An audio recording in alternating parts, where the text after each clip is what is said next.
Dracula by Bram Stoker, read by Mr Hazem Mansour. The Road to Castle Dracula. My name is Jonathan Harker. I am a lawyer and I live in London. About 7 years ago, some strange and terrible things happened to me. Many of my dear friends were in danger too. At last we have decided to tell the story of that terrible time. Part of my work is to find houses in England for rich people who live in foreign countries. At the beginning of 1875, I received a letter from Transylvania, a country in Eastern Europe. The letter was from a rich man called Count Dracula. He wanted to buy a house near London. The Count asked me to find him an old house with a large garden. The price of the house was not important. I found him a large old house to the east of London. I wrote to the Count and he agreed to buy it. There were many papers which he had to sign. To my surprise, Count Dracula invited me to visit him in his castle in Transylvania. Bring the papers with you, he wrote in his letter. I can sign them here. I was very busy and did not want to go. Transylvania was far away and few English people had been there. There was another reason too. I was going to get married in the autumn to my darling Mina. I did not want to leave England until we were married. But Mina said that I should go. The Count is a rich man, she said. You may be able to do more business with him. You can travel most of the way by train. In 2 weeks you will be home again. So I accepted Count Dracula's invitation. I left England at the end of April. Mina gave me a book about Transylvania to read on the train. On the morning of 4th May, I reached Bistritz, a small town in Transylvania. It was a beautiful day. The sun was shining on the great Carpathian Mountains. Somewhere high up in those mountains was Castle Dracula, where the Count lived. The coach from Bistritz would take me to the Borgo Pass. There, the Count's carriage would meet me. The coach left from the inn in Bistritz at 3 o'clock. I had 6 hours to wait. I decided to have a meal. Nobody in the inn spoke English, but the innkeeper spoke some German. He welcomed me and I was soon eating a good meal. The inn was very crowded. I watched all the people in their brightly colored clothes. They were speaking in languages I could not understand. I drank some more wine and called to the innkeeper. What can you tell me about Count Dracula? I asked him. Have you ever seen his castle? The innkeeper walked away without answering my questions. All the people in the inn stopped talking. They looked at me in fear and surprise. Then they all began to talk at the same time. I heard the name Dracula and another word repeated several times. I looked at my dictionary. They were saying the word vampire. Where had I read the word before? I opened the book that Mina had given me. There are many old stories about the vampires of Transylvania. I read. Vampires are men and women who never die. Vampires have long, sharp teeth. They bite the throats of living people. Then they drink their blood. Everyone in Transylvania fears vampires. People often wear a cross to keep themselves safe. I shut the book quickly. Did people believe these stories? It was time for me to leave. I paid for my meal. Then I walked outside and got into the coach. There was a crowd of people outside the inn. Suddenly, The innkeeper ran forward and spoke to me through the coach window. "Must you go to Castle Dracula?" he said. "Do not go to that terrible place." "I have important business with the Count," I answered. "Then take this," the innkeeper said, "and may God help you." And he put a gold cross on a chain into my hand. As the coach began to move, strange thoughts went through my mind. Who was this man I was going to meet? Did Count Dracula have strange powers? I could not believe it. The coach began to move more quickly. The sun shone on the trees and the water of little rivers. There was snow on the tops of the highest mountains. What a beautiful country Transylvania was! The mountains were closer to us now, and the road went higher and higher. Shadows grew longer as the sun began to go down behind the mountains. Then suddenly the light had gone. The mountains and sky were dark. The coach went faster and faster. I could hear a terrible sound. It was the howling of wolves. The moon was shining now. I could see dark shapes near the road. The coach went higher and higher, and now I could see a narrow road to the right. The coach stopped. We were at the Borgo Pass. Down the narrow road came a small carriage pulled by four black horses. As the carriage stopped, its driver shouted, "I have come from Castle Dracula. Where is the Englishman?" "Here," I replied. The driver jumped down from the carriage. He took my bag and held me by the arm.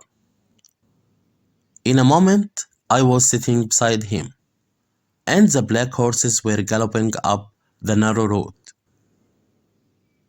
The driver wore a black cloak, and his hat was pulled down over his face. The mountains were high black walls on both sides of us. We were going so fast that I had to hold onto the carriage with both hands. Black clouds covered the moon. The carriage had no lights and I could see nothing. Wolves howled all around us. The driver laughed. As the horses went faster, I closed my eyes in fear. Then suddenly the journey was over. The driver pulled me down from the carriage.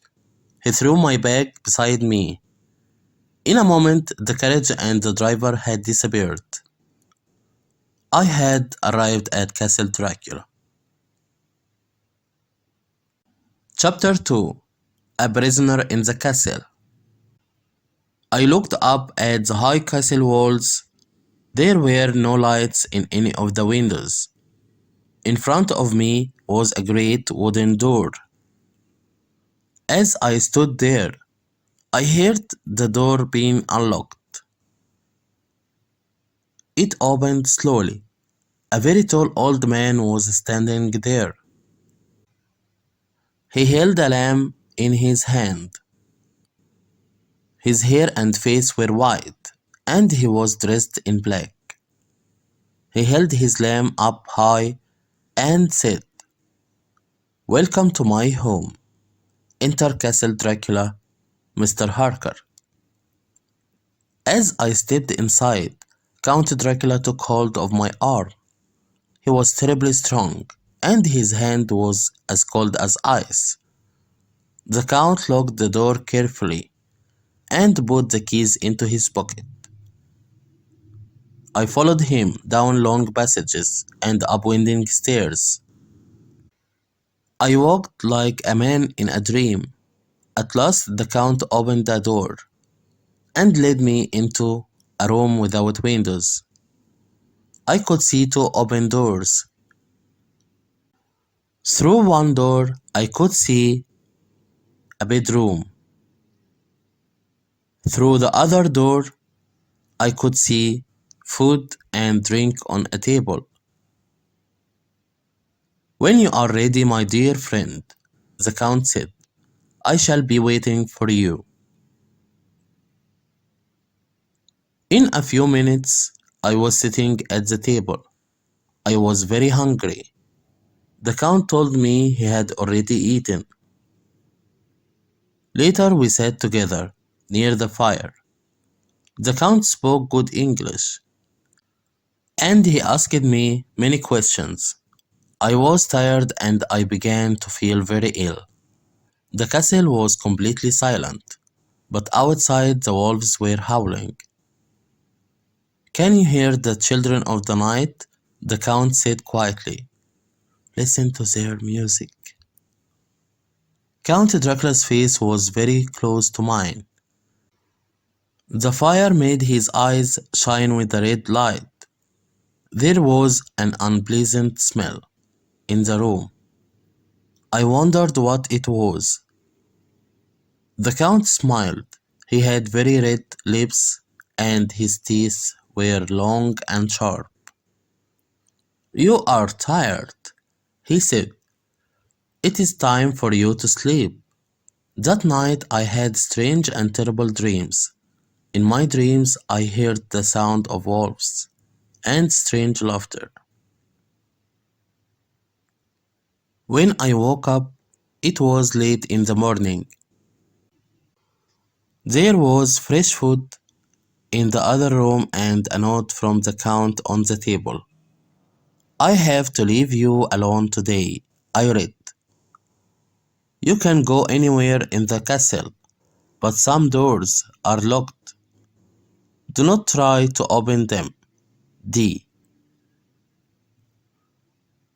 I saw no one all day, but I found the Count's library.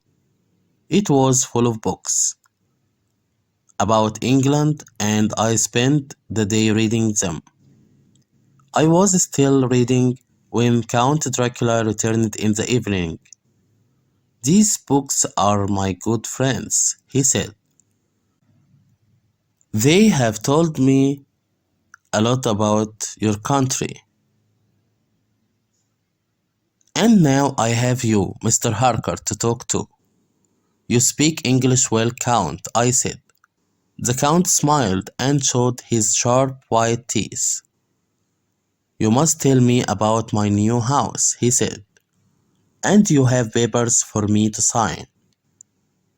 I showed Count Dracula the maps and photographs I had brought with me. The house is about 22 kilometers to the east of London, I told him. It is large and parts of it are very old. Good, said the Count. I have always lived in an old house. I could not live in a new one. The gardens have a high wall around them. I went on. This is a photograph of the chapel. It is the oldest part of the house. So I shall be near the tombs of the dead, said Count Dracula quietly. He held the photograph in his hand. For the first time I noticed his long pointed nails. The Count went on talking all night long. Once I must have fallen asleep. I sat up suddenly. Count Dracula was leaning over me. His breath had a terrible smell. What did it remind me of? As I opened my eyes, he turned away. Well, my friend, said Dracula, we have been talking all night. You are tired. Go to bed and sleep. But I did not sleep well. My mind was troubled. Once more I had terrible dreams. It was very early when I woke up. I decided to dress and shave. I looked round my bedroom. To my surprise, there was no mirror. Fortunately, I had brought a small shaving mirror with me. I hung it by the window and began to shave. "Good morning, my friend," said a voice behind me. I was so surprised that my razor slipped and I cut myself. I turned. There stood Count Dracula. He had come up behind me. Why had I not seen his face in my mirror? The Count saw the blood on my face. He made a strange sound, and his hands moved towards my throat. His eyes shone with red fire. Then his hands touched the cross around my neck, and the fire in his eyes disappeared. "Take care," he said.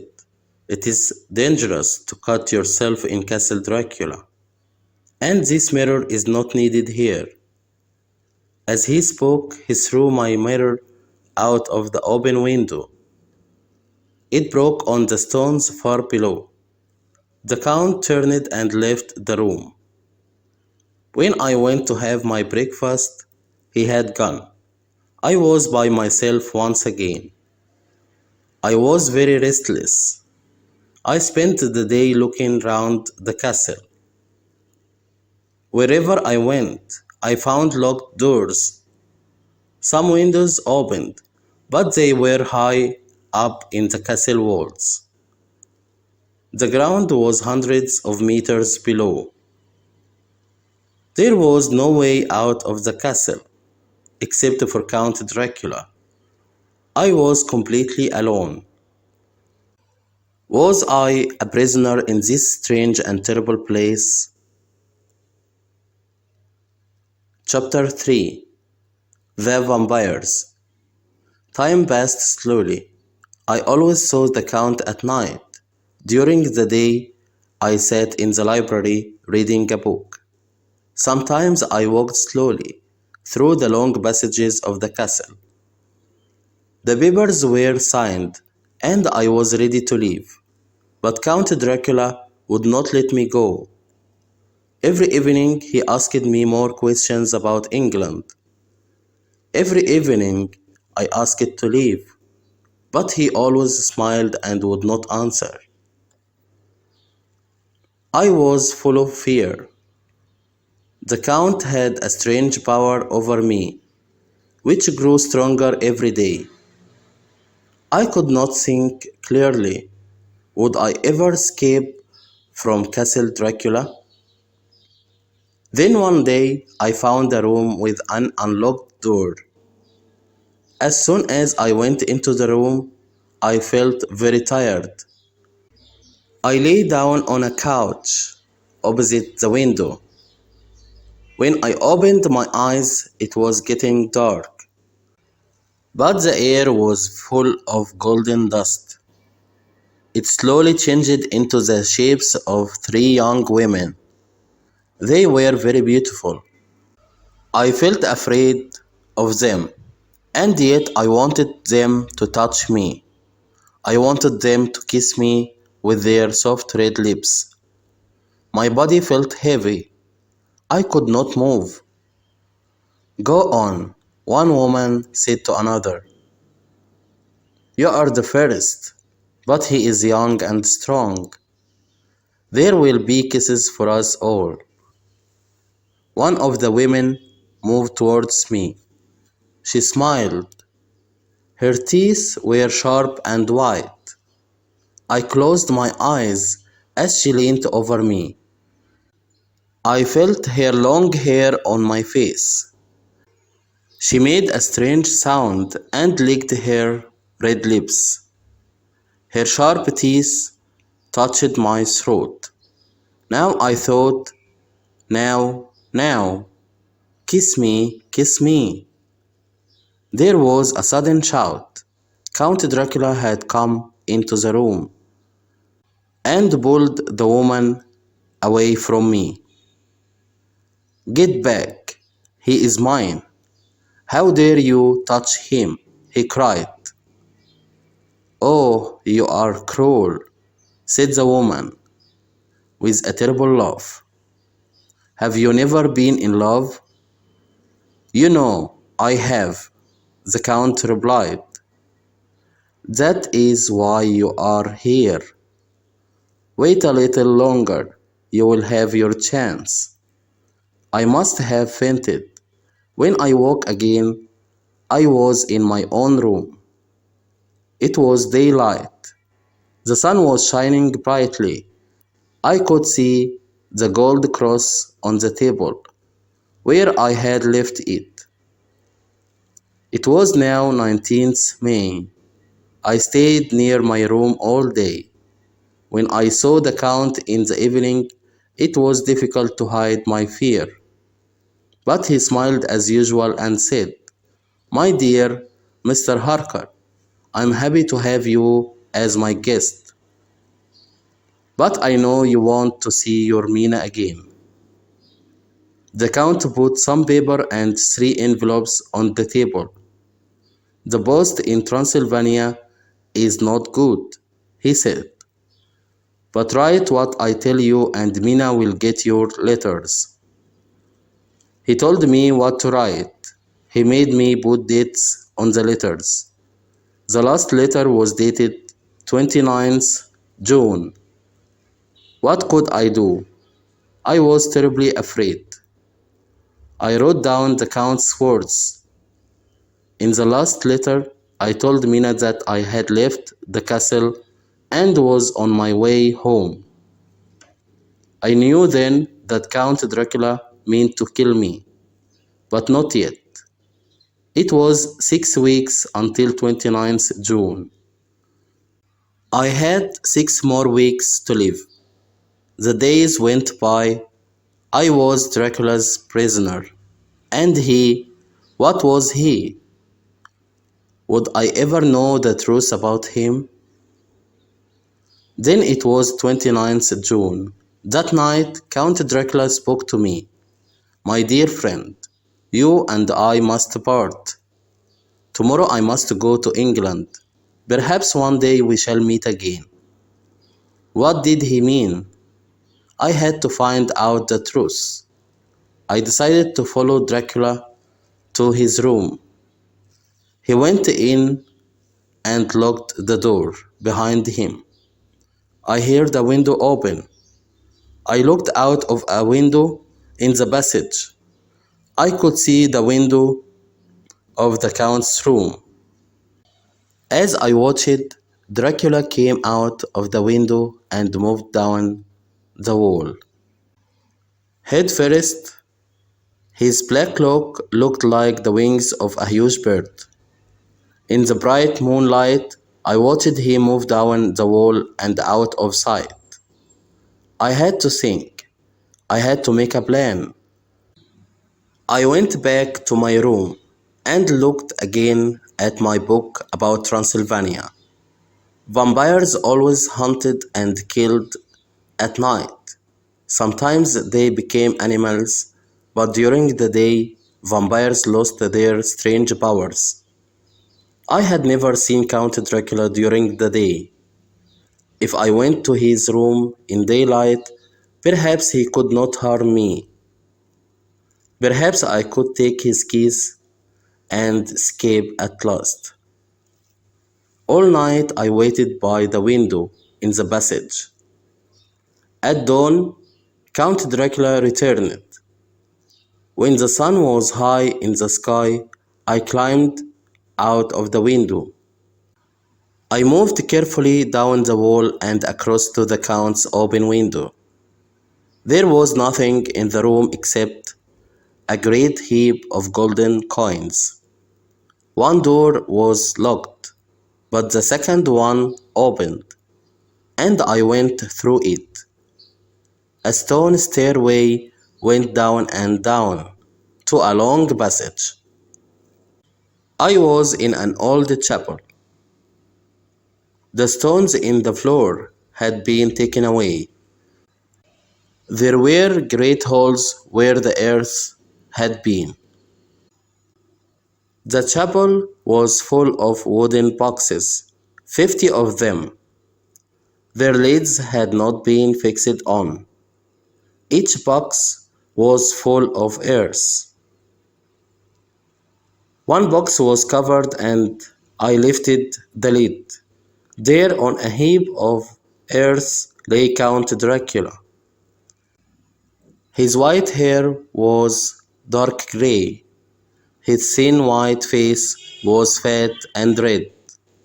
Fresh blood ran from his lips, and there was a terrible smell, the smell of blood.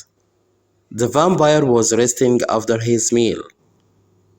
His eyes were open, but he did not move. I could see his long white teeth.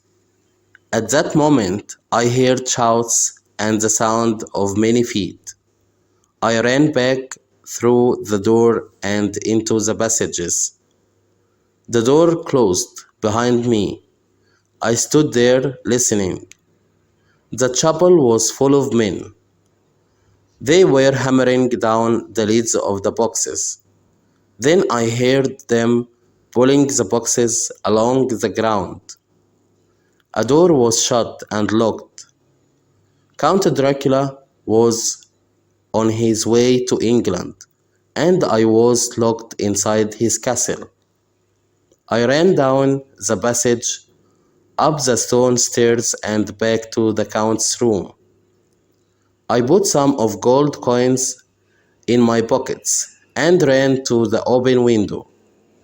The ground was many meters below. With a prayer to God, I climbed out of the window and moved slowly down the wall. Chapter 4. A Visit to Hythe. In England, Mina was waiting for Jonathan Harker to return. His letters to her from Castle Dracula had been short and strange. Mina was worried. Was Jonathan ill? Why he did not return to England? In the middle of July, Mina was invited to stay with her friend Lucy West. Lucy and her husband Arthur lived in the little town of Hythe by the sea. Arthur West was a doctor. Arthur is in Amsterdam, Lucy wrote.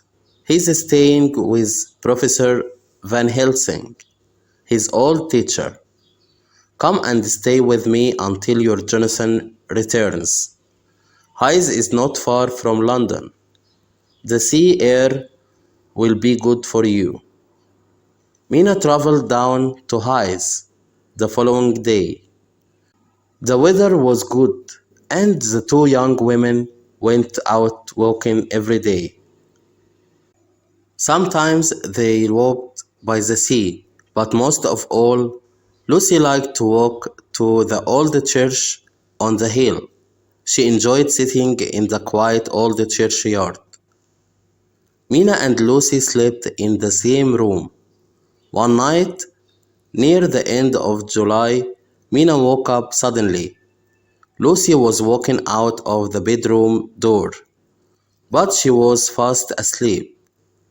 Mina took her friend back to bed. Lucy did not wake up, and in the morning she remembered nothing. On 8th August, the weather changed. Black clouds covered the sky. The air felt heavy, and there was a thick mist over the sea. The storm came soon after midnight. Lucy was very excited by the thunder and lightning. She sat by the window all night, looking at the sea. By morning everything was quiet, but there was a mist over the sea. Lucy's servant told the two friends that a ship had been wrecked on the shore. Was it an English ship? Are the poor sailors safe? Lucy asked her. It was a Russian ship, the woman replied. It had come from a place called Varna. There was something very strange about the ship. There was no one on it, living or dead. But as soon as the ship touched the shore, the woman went on. A huge dog jumped down. It ran away up the hill. There was another strange thing too. The ship was full of big wooden boxes. Some men came from London and took them away. When the boxes were taken off the ship, one of them broke open. It was full of earth. Who would bring earth all that way? I cannot understand it. Lucy's face had gone white, but her eyes were shining. Let's walk up to the church, Mina, she said. Perhaps we shall find the dog. But the churchyard was empty and no one had seen the animal. That night, Mina heard a noise and woke up. Lucy's bed was empty and the bedroom door was wide open. Lucy was nowhere in the house. Mina put on her clothes and her shoes, then taken shoes and a shawl for Lucy. Mina ran out into the silent street. Where had Lucy gone? Mina looked up and down the empty street. Lucy in the churchyard. Mina ran up the hill and stopped for a moment at the churchyard gate. Yes, there was Lucy. Was there something moving behind her? Mina thought she saw a white face and two red eyes. But when she reached Lucy, her friend was alone. Lucy was half asleep. Mina put the shawl around her friend and took her back to the house. When Mina was putting her to bed, she saw two red marks on Lucy's throat. Mina wondered what had made the marks, but she said nothing to Lucy. From that time, Lucy became paler and paler. Her pretty face grew thin and white. Mina knew her friend was ill. She wanted to send Arthur a telegram, but Lucy would not let her. Arthur is doing some important work in Professor Van Helsing's hospital, Lucy said. I do not want to worry him. But every night, Lucy left her bed while she was asleep.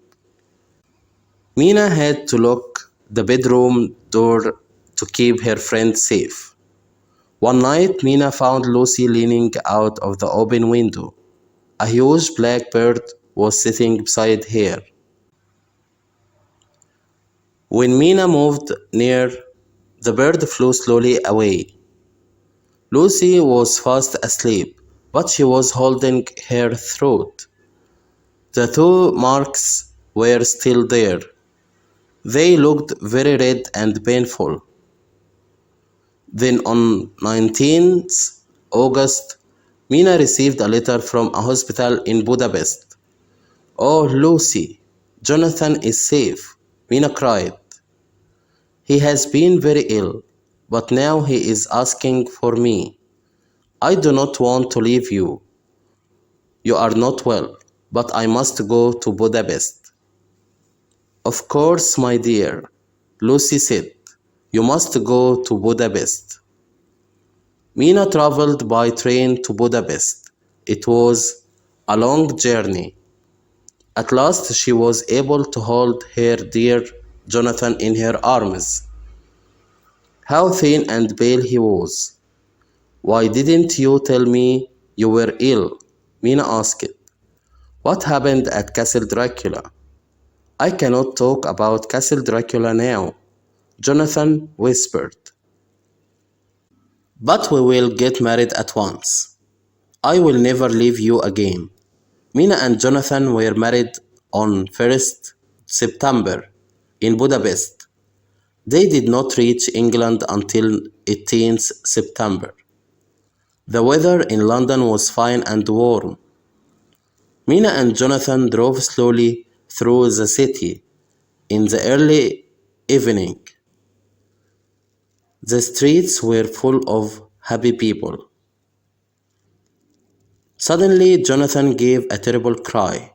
My God, look, he said, it is the Count. Jonathan pointed at a tall man who was talking to a beautiful young woman. The man had a cruel white face.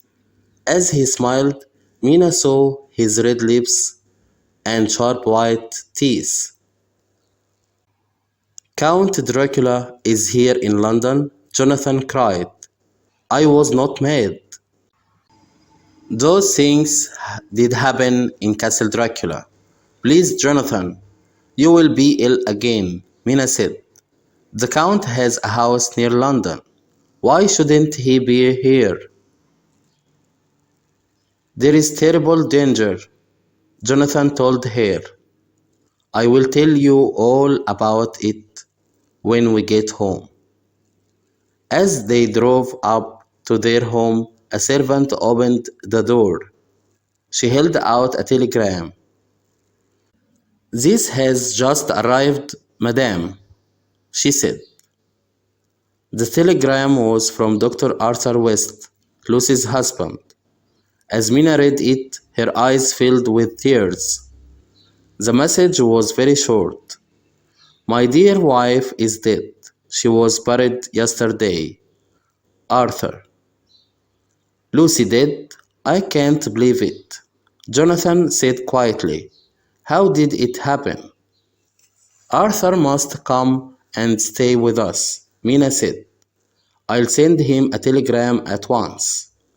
That night, Jonathan told Mina all about Castle Dracula. He told her the terrible things that happened there. And now Count Dracula was in England. What was he planning to do? Chapter 5. How Lucy Died. When Arthur West arrived at the Harkers' home, he was dressed all in black. His face was pale and sad. The three friends had many things to talk about. After dinner, Mina spoke to him quietly. Arthur, dear, Lucy's death has been a great shock to us both. Can you tell us how she died? I returned from Amsterdam about a week after you left Hythe. Arthur replied. By that time, Lucy was very ill. Her face was pale and she was very thin. I examined her, but I could not find anything wrong. Was Lucy still leaving her bed at night? Was she still walking in her sleep? Mina asked. Yes, Arthur said. And she began to have strange dreams. She saw red eyes and golden dust moving in the air. Golden dust? Jonathan repeated slowly. Is the Count at work already? Go on, Arthur. I will tell you my story later. The dreams worried me. Arthur went on. I sent a telegram to Professor Van Helsing in Amsterdam. He came to Hythe immediately. When Van Helsing arrived, Lucy was too ill to get out of bed. Arthur told his friends. Van Helsing examined her with great care. He told me that Lucy had lost a lot of blood. She needed a blood transfusion to save her life. I told the professor to take the blood from me. Oh God, Jonathan said quietly. Were there any marks on Lucy's throat? Small red marks? Arthur looked very surprised. Yes, there were. How did you know? He said. The marks worried the professor very much. Did the blood help Lucy? Mina asked. Yes, she looked better at once, Arthur replied. and she had a quiet night. In the morning she was well and happy. Van Helsing visited her and brought lots of garlic plants. Then the professor knew, Jonathan said quietly. Knew what? Arthur asked. The garlic had a very strong smell, but Van Helsing put it all round our bedroom. Then he twisted some of the white flowers together and put them around Lucy's neck. Why didn't the garlic keep Lucy safe? Jonathan said. I cannot understand it. Arthur told his friends the rest of the story. Van Helsing stayed in Hythe for a few days. Slowly, Lucy grew stronger. One night, Arthur went out to visit a sick child. Van Helsing was in the library reading. Lucy was sleeping in her room. The garlic flowers were round her neck, and she looked very beautiful. The bedroom window was shut. I was away for several hours, Arthur went on. It was morning when I returned, but the house was silent. I went into the library. Van Helsing was sleeping in the chair. I called his name, but he did not wake. Suddenly I was afraid. I ran upstairs and into our bedroom. The window was broken. There was glass all over the floor. Lucy lay on the bed with her eyes closed. She had pulled the garlic flowers away from her neck. Arthur stopped talking. There was tears in his eyes. After a few moments, he went on. I ran to get Van Helsing, Arthur said. I called his name many times before he woke. Then he hurried with me to Lucy's bedroom. When Van Helsing saw Lucy, he told me she was dying. The marks on her throat had gone. Van Helsing said, we must wake Lucy immediately. She must not die in her sleep. At that moment, Lucy opened her eyes. She looked at me and smiled. Then she spoke to me. Her voice was slow and strange. She told me a man had come to the window. He had called her again and again. She had opened the window and asked the man to come in. Lucy took hold of my hand. Her fingers were as cold as ice. Lucy asked me to kiss her. But as I leaned over, Van Helsing pulled me away. Then Lucy's face became angry. Her eyes were cruel. She was ugly. I. Arthur covered his face with his hands. It was terrible, he said. She did not look like Lucy at all.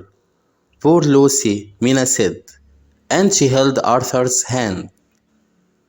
Did the poor girl die peacefully?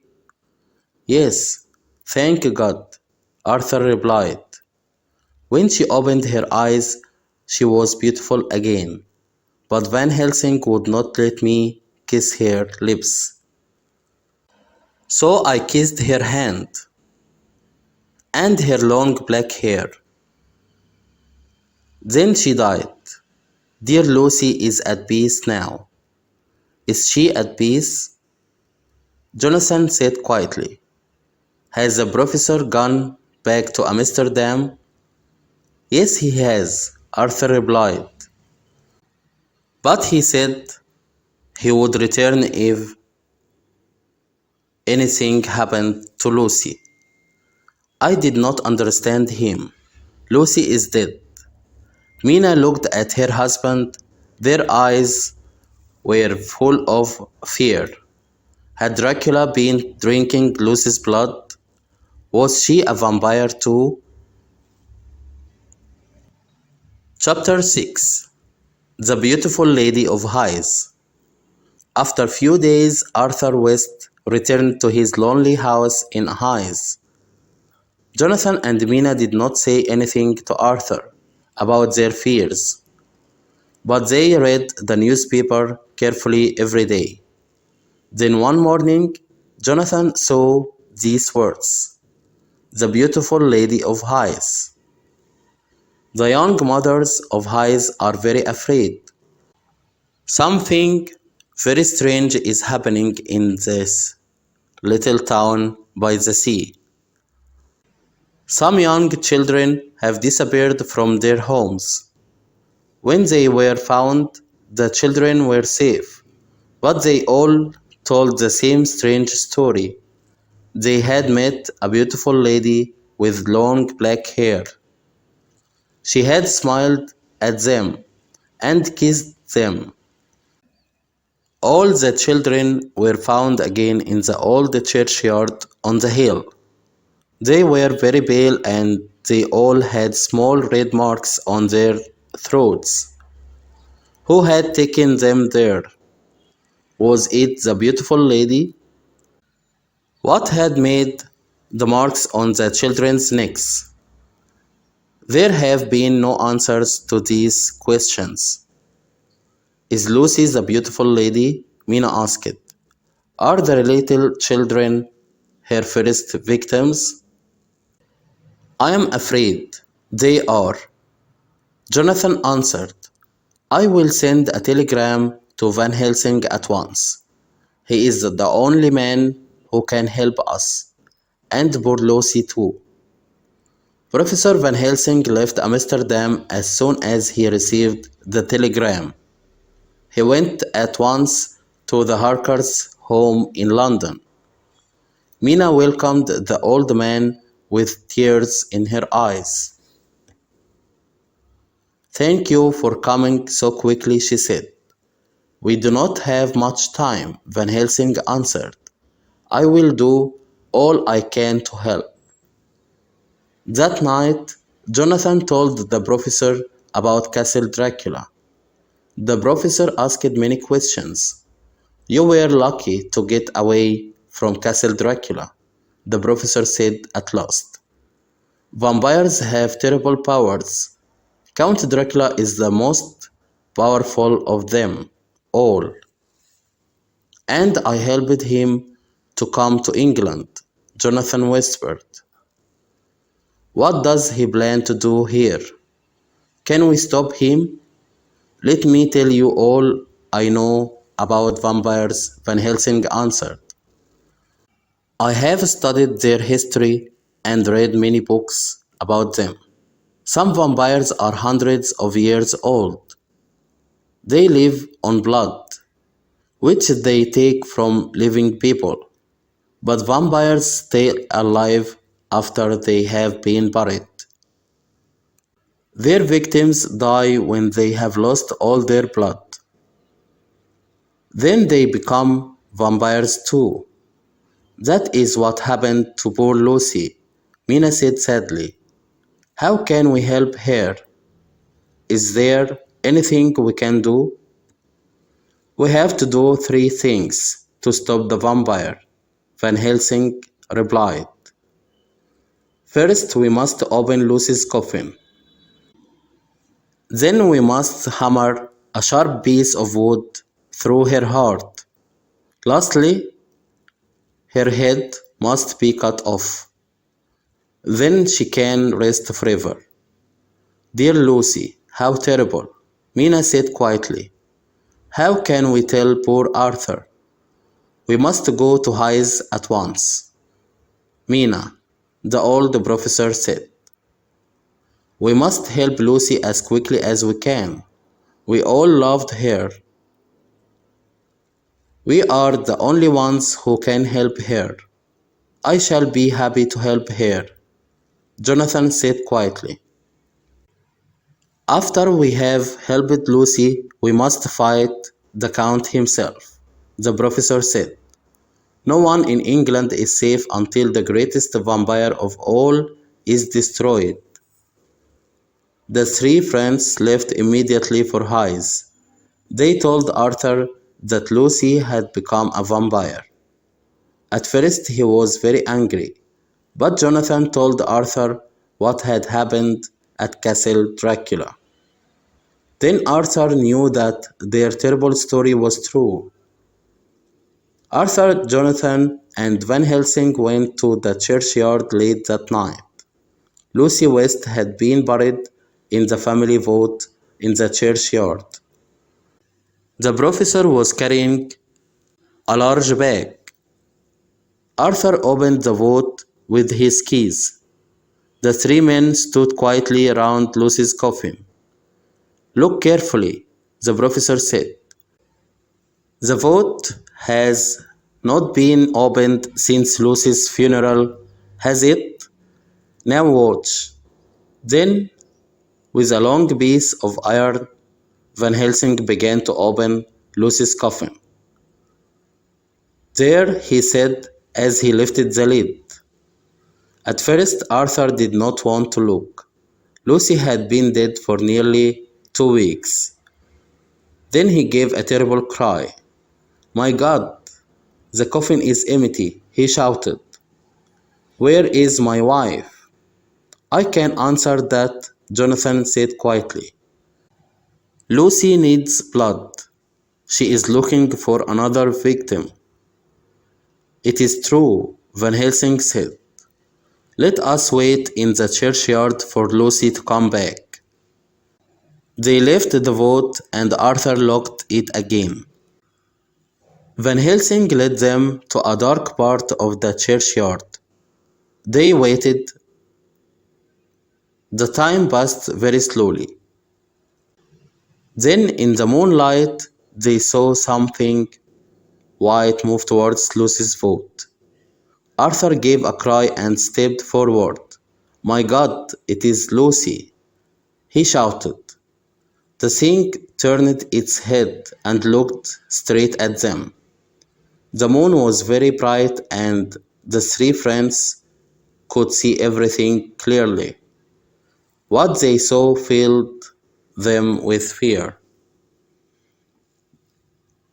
Yes, it was Lucy. Her face and long dark hair looked the same, but the eyes shone with a terrible red light.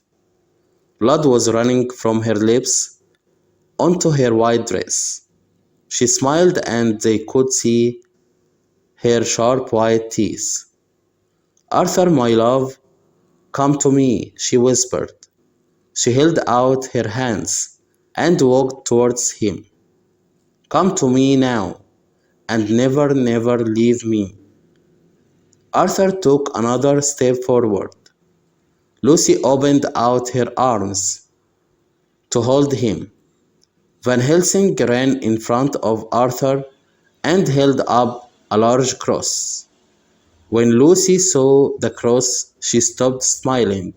Her face became cruel and angry. She made a noise like an animal and ran towards the vault. It was shut and locked, but the vampire disappeared inside. Oh God, was that terrible thing my Lucy? Arthur cried. That is not the dear woman you loved, Van Helsing told him. It is the vampire that is using her body. But if we are strong, we can help Lucy to rest peacefully. Give me my bag, Jonathan. They entered the vault again. It was almost dawn. When Van Helsing opened the coffin, they saw the vampire. Her eyes were open, and she smiled at them. It was a terrible smile. Van Helsing opened his bag. He took out a long, sharp stake and a hammer. Then he looked at Arthur. I shall hold the stake and point it at her heart, the professor said. Then, as we pray, hammer it down. With a last look at the thing in the coffin, Arthur raised the hammer. He brought it down. Once, twice, many times. Terrible screams came from the vampire's blood-covered lips. The white dress became red as the stake went into Lucy's body. They all prayed. At last, the thing in the coffin stopped moving. Arthur dropped the hammer and almost fainted. Look, Van Helsing said. Now she is at peace. There in the coffin lay Lucy. She was dead and at peace. All the blood had gone, and there was a beautiful smile on her face. Now you can kiss your wife, Van Helsing said. Arthur kissed Lucy once on the lips. Then he turned and left the vote.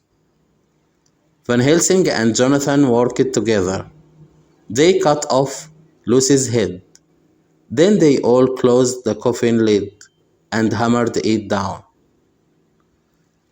When they left the vote, it was daylight. Birds were singing and the air was warm. We have begun our work, Van Helsing said to Jonathan and Arthur, but we have not finished it. Now we must find Count Dracula. We must destroy him forever. Chapter 7 The House of the Vampire. After they had left the vote, the friends slept for several hours. Then later in the day, they met to make their plans. We are all in danger, Van Helsing said. Dracula must know that he has enemies in England. He will soon find out what we are doing. Then he will attack us. Why don't we attack him first? Arthur cried. We must go to his house together. Where is his house, Jonathan? I can't remember. Jonathan replied slowly. It's very strange.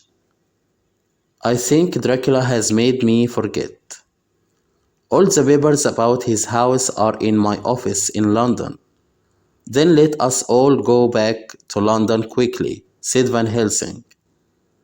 We must find out where Dracula is hiding. It will be safer if we are all together. The vampire is very powerful. They went to London and Jonathan hurried to his office, but he could not find the papers. They had all been taken. He returned home at once. He told the others what had happened. Dracula has taken the papers, Van Helsing said. He knows he is in danger. He knows we are his enemies, but vampires have no power during daylight. In daylight, Dracula rests in one of the boxes from Transylvania. They must be in his house. But where is his house? Mina cried. The old professor thought for a moment. Then he looked at Jonathan carefully. If you agree, I shall hypnotize you, he said. Then you may remember where Dracula's house is. Yes, I agree, Jonathan said. Do what you can, Professor. I am ready. Van Helsing sat opposite Jonathan and spoke to him quietly. The young man's eyes closed. He began to breathe more slowly. Count Dracula has a house near London. Where is it, Jonathan? The professor asked. Jonathan answered in a slow, clear voice. The Count is living to the east of London, he said. His house is very big and very old. There is a high wall round it. How did you get there, Jonathan? Asked Van Helsing. The nearest railway station is about a mile away from the house. What is the name of the station, Jonathan? Van Helsing asked. It is difficult to remember. There is a mist in front of my eyes. Now the mist is going. The name is Porfleet. The the mist is coming back, a golden mist. I can see red eyes. They are looking for me. Wake up, Jonathan, the professor said quickly. Jonathan opened his eyes. You were in danger, Van Helsing said. Dracula knew what I was doing. We do not have much time. What shall we do? Arthur asked. We must get into Dracula's house and look for the boxes of earth. Van Helsing replied. You must stay here, Mina. Don't leave the house. Dracula is not far away. Remember what happened to Lucy. We cannot leave Mina here on her own, Jonathan cried. She will be safe, the professor said. No vampire can enter a house unless he is invited in. Lucy walked in her sleep and Dracula met her in the churchyard. Stay in the house, Mina, and you will be safe. The three men left the Harker's house in the afternoon. The things they needed were in their bags. They went by train. When they reached Portfleet station, the professor asked a few questions. A man at the station was able to answer them. A tall dark stranger had bought a big house not far from the station. Later 50 huge boxes had been sent to the house. The stranger was living there alone. The three friends were sure that the stranger was Dracula. Very soon they were on the road to the house. As they walked, they became more and more tired. At last they reached the old house, but the daylight had almost gone. Van Helsing looked at his friends. It's dark. We are late, he said. Dracula will have left the house. While he is away, we will destroy his resting places. The high wall of the garden was broken in one place. They were able to climb it easily. The garden was silent and empty. The house was dark. At the back of the house, they found a broken window. They were soon inside. The old house was full of dust. The air smelled unpleasant, and it was very cold. Every room was empty. Then, at the end of a long passage, they found a large wooden door. The key was in the lock, and Van Helsing turned it slowly. There was a terrible smell that reminded Jonathan of Castle Dracula. This place smells of blood, Arthur West whispered.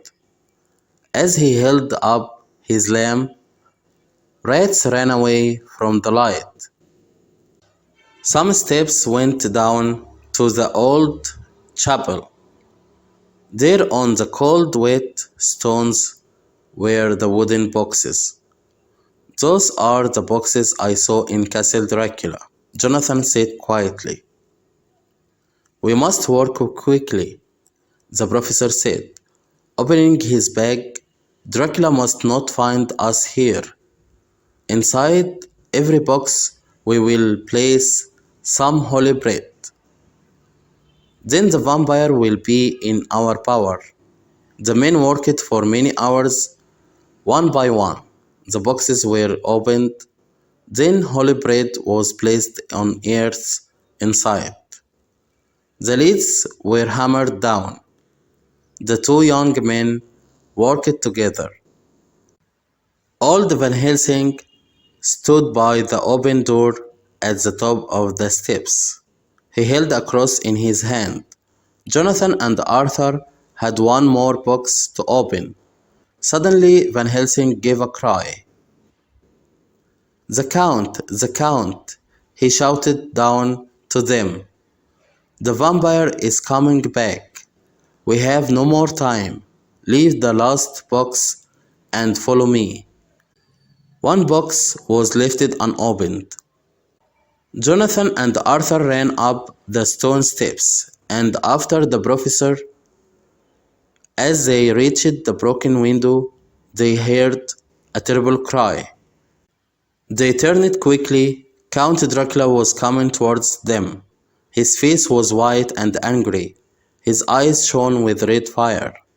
When the vampire saw Jonathan, he jumped at him like a wild animal.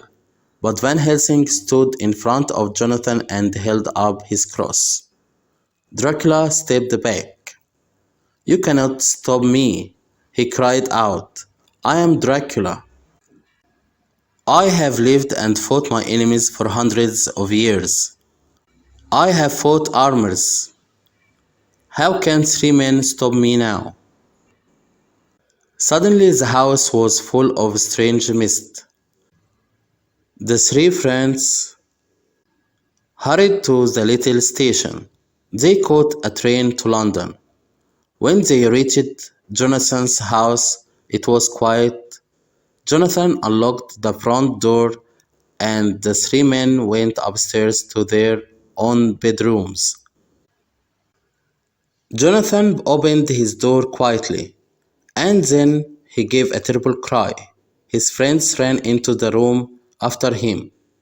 The bedroom window was wide open, and moonlight was shining into the room. Mina was on the balcony, and a dark shape was leaning over her. It was Count Dracula. One of his hands held the back of Mina's neck. The other held down her hands. But the vampire was not drinking Mina's blood. No, it was more terrible than that. Dracula was holding Mina's face to a long cut on his chest. He was making her drink his blood. The vampire turned his head. His eyes burned with a terrible red light. Blood was dripping from his red lips and long white teeth.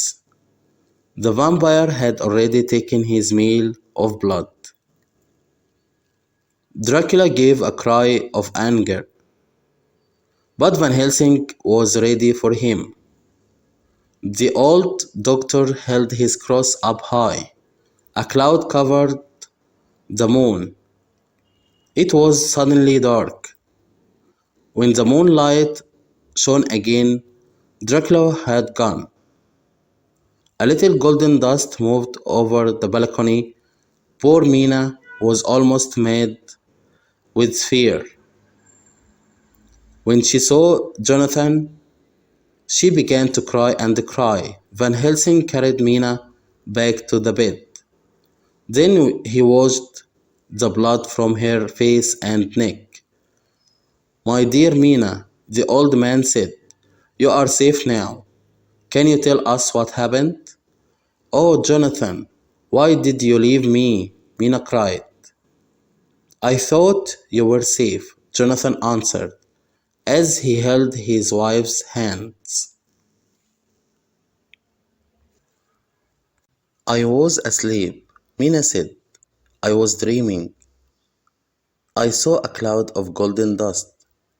I saw eyes burning with red fire. Something woke me. It was the sound of a child crying. When I got up, I saw something moving in the garden. I opened the window and walked out onto the balcony. Then suddenly he was standing beside me. I saw his red eyes, his cruel mouth, and his long white teeth. I knew it was Count Dracula. He smiled and said, "Nothing can help you now. You are in my power."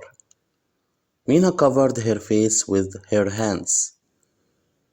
Then he put his lips on my throat and drank my blood, she whispered. I could not stop him, and now I have drunk his blood.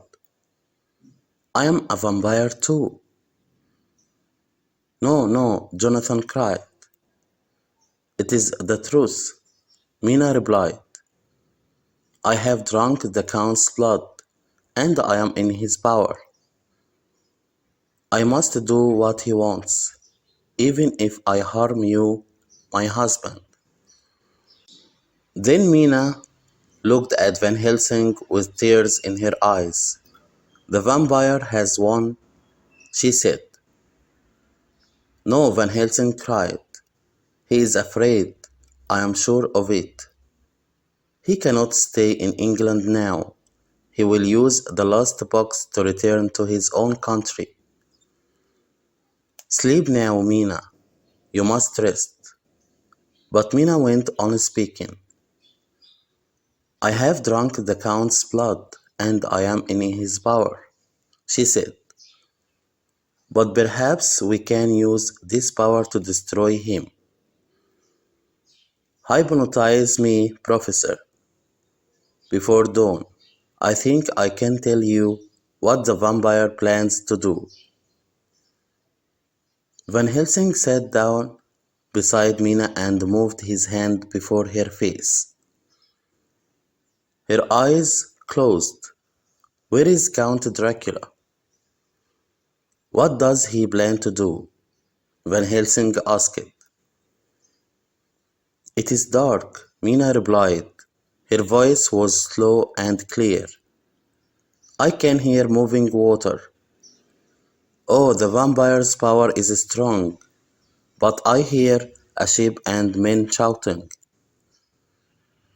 The ship is ready to leave. There is a mist, darkness. I cannot tell you any more. In a few minutes, Mina had opened her eyes. We have won, Jonathan told her. The vampire is leaving England. We are safe now. But Professor Van Helsing shook his head sadly. Have you forgotten? Mina has drunk the vampire's blood. He has drunk hers. If Mina dies before Dracula is destroyed, she will be a vampire forever.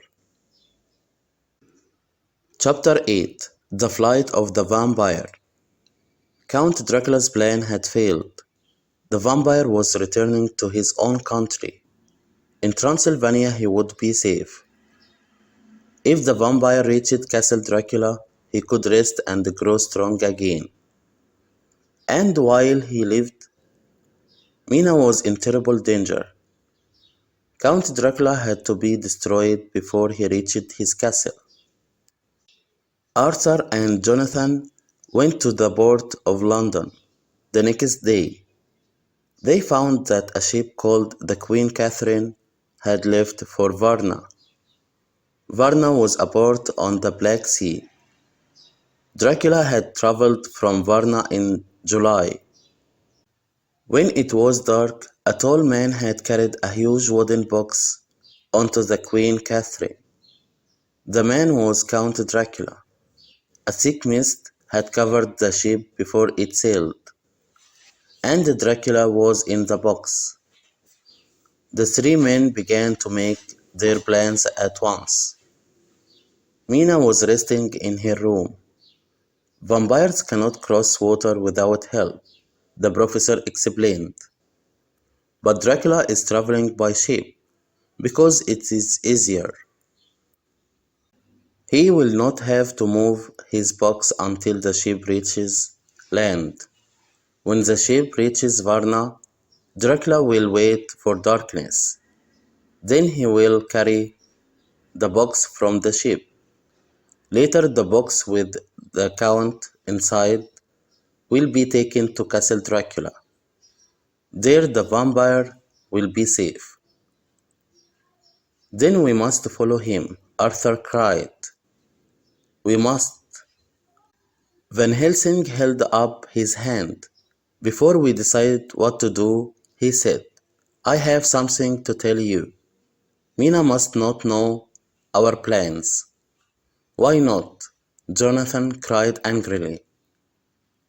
Dracula has harmed her most of all. But the vampire has power over Mina, the professor replied. Perhaps he knows what she is thinking. Anything we tell her, he will know. No one spoke. Van Helsing and Arthur looked at their friend sadly. You are right, Jonathan said at last. I will not tell Mina anything.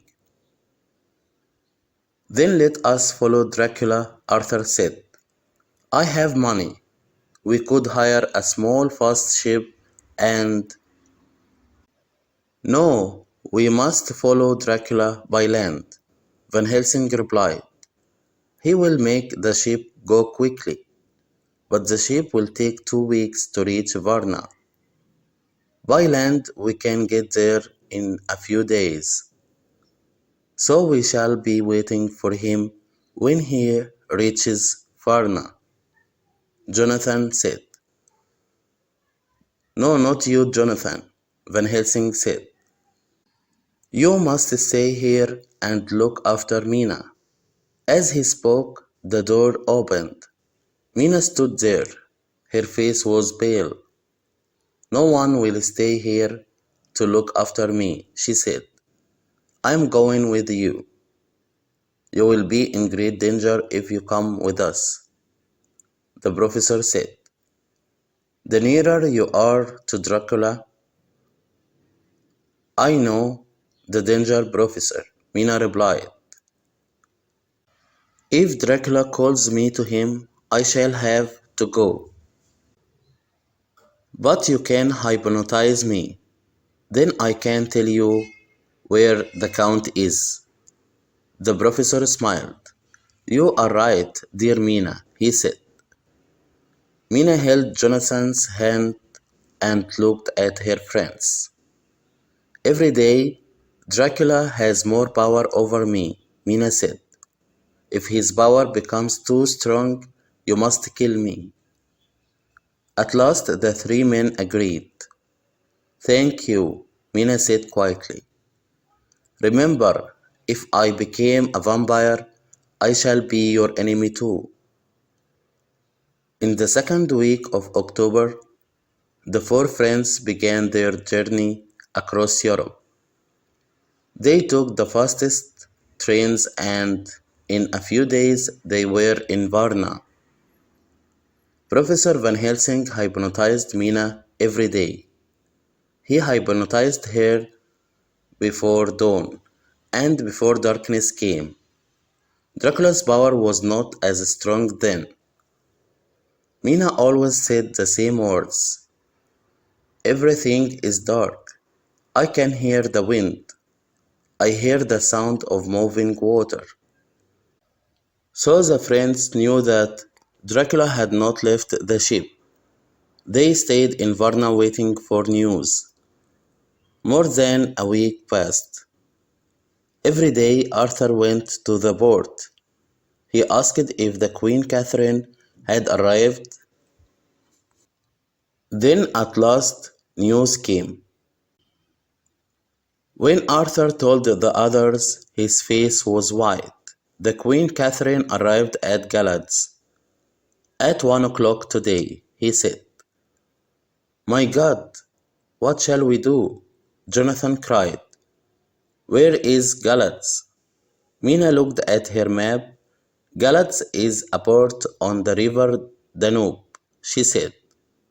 It is more than 200 kilometers away. We must get a ship, Arthur said, but Jonathan did not agree. I think we should go by train, he said. What will Dracula do? Mina asked slowly. Will he go to Castle Dracula by water or by land? It is nearly sunset. She went on. Professor hypnotized me. I shall tell you what I can. Van Helsing did as Mina asked. At first, she could not answer his questions, but at last she spoke. I hear the sound of water. The water is moving fast. I hear birds singing. It is dark, dark. I cannot tell you any more. His power is too strong. Chapter 9. The Return to Castle Dracula. The friends took 2 days to reach Galatz. They were nearer to Dracula now. Mina was pale and ill. Sometimes she could not answer Van Helsing's questions. The professor took Mina to a hotel to rest. Arthur and Jonathan tried to get news of Dracula. They soon returned. Dracula's box was on a fast boat. The vampire was traveling up the river Ceres. The river Ceres went high up into the Carpathian Mountains. Castle Dracula was 20 kilometers from the river. We must stop Dracula before he reaches the castle, Van Helsing told them.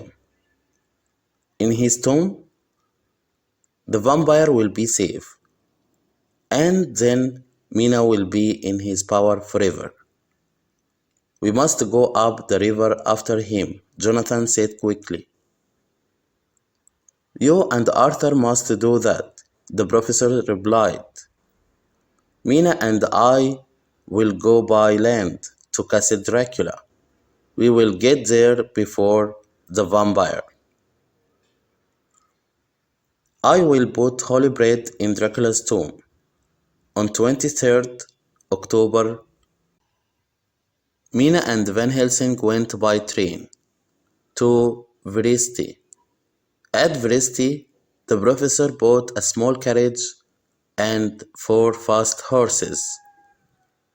It was winter and it was very cold. Wolves were near, and they howled day and night. Professor Van Helsing hypnotized Mina every day. She always said the same words. It is dark, it is dark. I can hear fast moving water. Mina slept all day and Van Helsing could not wake her. But as soon as night came, she woke up. The professor was afraid. Mina was pale and thin. Her face was changing. She was becoming more and more like a vampire. Would Mina die before Dracula could be destroyed? When they crossed the high mountains, snow was falling. At Bistritz, Van Helsing bought new horses. They reached the Borgo Pass early in the afternoon. On the right was the narrow road to Castle Dracula. The tall mountains were covered with snow. The strong wind moved the snow in the air. The howling wolves were closer now. Had Dracula sent them? The old professor was not afraid. He drove up the narrow road until it was dark. That night, Mina was very excited. Her eyes shone brightly, but she would not eat. Every day, Dracula's power was stronger. The professor had made a fire. He took some of the holy bread and broke it into pieces. Then he placed the pieces in a circle on the ground around Mina. Mina was watching Van Helsing carefully. She did not move. Her face went white. Come closer to the fire, the professor said. Mina stood up, walked a few steps, and stopped. She could not move out of the circle. Van Helsing covered Mina and himself with thick cloaks. Wolves howled, But Mina and Van Helsing were safe inside the circle. The snow went on falling. It moved round and round in the wind. And then there was mist and snow. As the mist moved in the wind, it changed into three beautiful women. They were the three vampires that Jonathan had seen in Castle Dracula. The vampires laughed and called to Mina from outside the circle. "Come, sister, come," they cried. "You are like us now."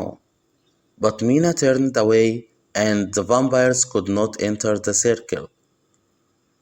They called to Mina all night, but when the dawn came, the beautiful women changed back into mist. Mina slept. In the morning, the four horses were dead. Van Helsing made the fire as big as he could. He left Mina sleeping inside the circle. Then the old professor started to walk up the narrow road to Castle Dracula. The snow was very deep and the wind blew into the professor's face. His back was heavy. He was cold and afraid. He felt the vampire's power around him. Castle Dracula looked black against the white mountains. Van Helsing went on. At last, he reached the terrible building. When he came to the chapel door, it was wide open, but the air inside smelled terrible and he could not breathe. The chapel was full of old tombs. One tomb was bigger than the others. On it was written the name Dracula. When Van Helsing opened the tomb, he saw it was empty. The professor opened his bag. He took out some holy bread.